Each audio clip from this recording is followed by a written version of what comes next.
Our first question comes from Scott in West Hampstead, who says, Britain's military defences have been hollowed out for decades, so much so that a Defence Select Committee report says that Britain is unprepared for an attack by a hostile state.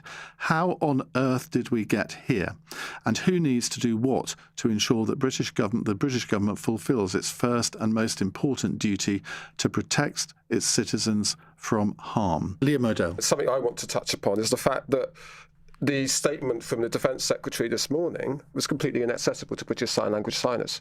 And to go back to the question that has been put by Scott around, the most important duty to protect its citizens from harm, I would go one further and say, yes, protect its citizens from harm, but they need to be made to feel safe. And if we're not communicating effectively with a significant proportion of the public, there's 150,000 people who use British Sign Language and you're not communicating with them, that's pathetic. I mean, for example, the Prime Minister said in another speech on defence many months back now, said every Brit has a role to play in defence. Well, you're saying that in a speech that didn't come with any British Sign Language interpretation. There needs to be an interpreter in the room, for starters, because then that makes all broadcasts accessible by default. But then they put the transcripts up online with the necessary redactions. That's not interpreted into BSL either. And English is a completely separate language to British Sign Language. If you're not having access to information, you feel isolated, you feel lost, you feel confused, you feel scared.